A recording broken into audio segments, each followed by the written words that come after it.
This is Geometry, Section 4.3, ASA and AAS postulates, which stands for angle, side, angle, and angle, angle, side.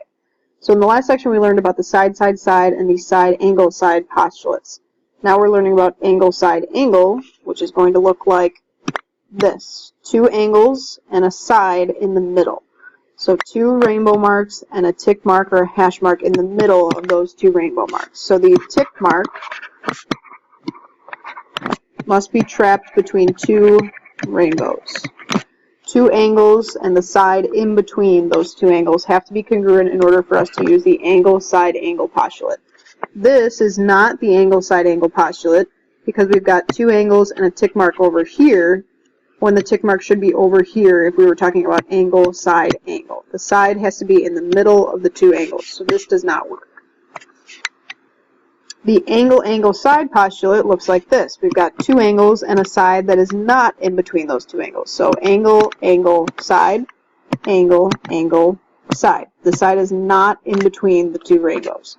So the tick mark is not trapped between two rainbows. So we've got two rainbows and a tick mark, but the tick mark is not in between the two rainbows. So this would be angle, side, angle. This is angle, side, angle. This one up here was angle, angle, side. So the angle, side, angle postulate says two triangles are congruent if two of their angles and the side in between those angles are congruent. So angle, side, angle means two congruent angles and the side in between those two angles are congruent.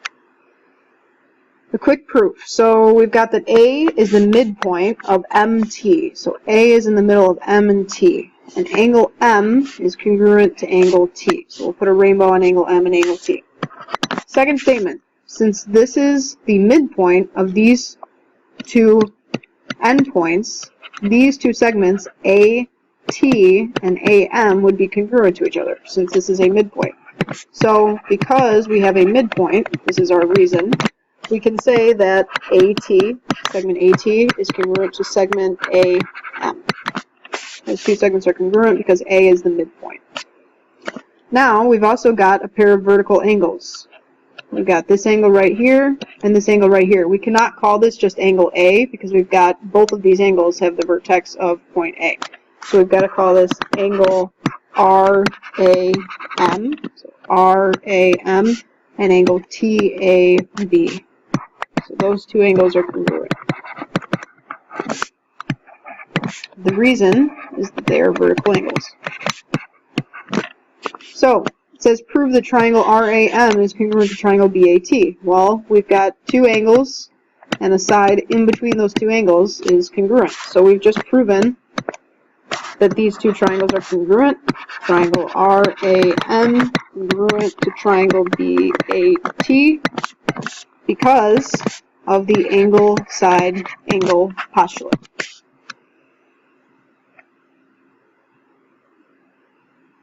So, angle, angle, side. Angle, angle, side says two triangles are congruent if two of their angles and a non-included, meaning not in between the two angles, so a non-included side are congruent.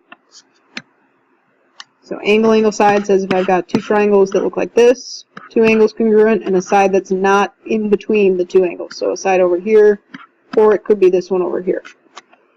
So, another proof, I've got AP is perpendicular to KP, so automatically we know we can say that this is a right angle right here. Angle P is a right angle.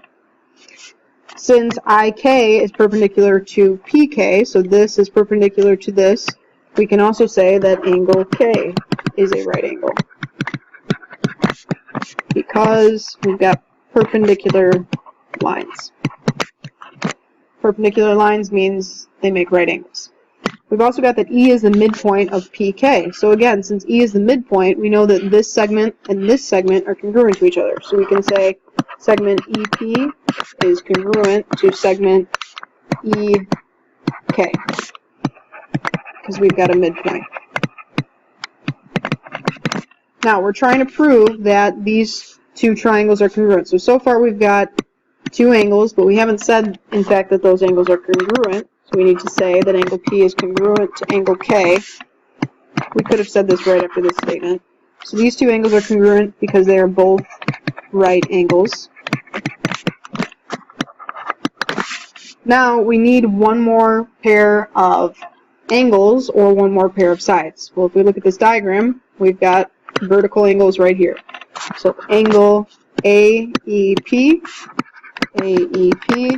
is congruent to angle KEI. Those two angles are congruent because they are vertical angles. So now, last statement, we've got angle, side, angle. These two triangles are congruent because I've got angle, side, angle. Triangle APE congruent to triangle IKE because of angle, side, angle. So, which is shown in all of these problems? So far we've talked about side, side, side, side, angle, angle, and angle, angle, side. So, remember, we always want to mark our reflexive sides and our vertical angles. So let's go through and do that first. On side A, or diagram A, I've got a reflexive side. I also have one on B. I also have one on C. Let's see, I've got one on F, G, H. This one on I is not a reflexive side because even though these two triangles are touching, this side of this triangle is shorter than this whole side of this triangle. So I would not call this a reflexive side. J does have a reflexive side.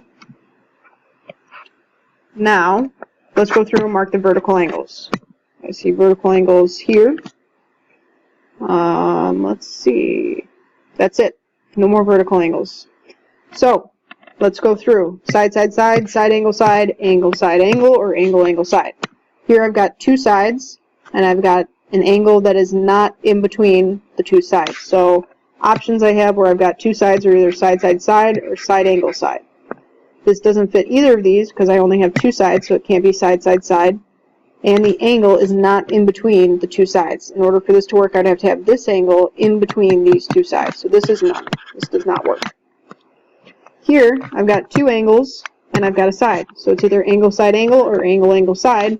The side is not in between the two rainbows. The tick mark is not trapped in between the two rainbows, so this is angle, angle, side. Here, again, I've got two sides and an angle, but the angle is not in between the two sides, so again, this is none. Here I've got two angles, so I've got the right angles, the vertical angles, and then this side in between those pairs of angles. So this is angle, side, angle. The side is trapped in between the two angles. Here, I've got all three angles and no sides.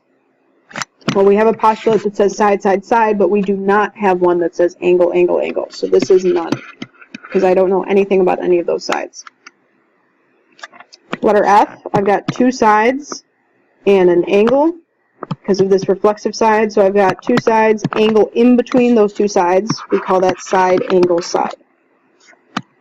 Letter G, again, I've got two sides and the angle in between these two sides. Same thing over here. Two sides, angle in between the sides. So this is side, angle, side again.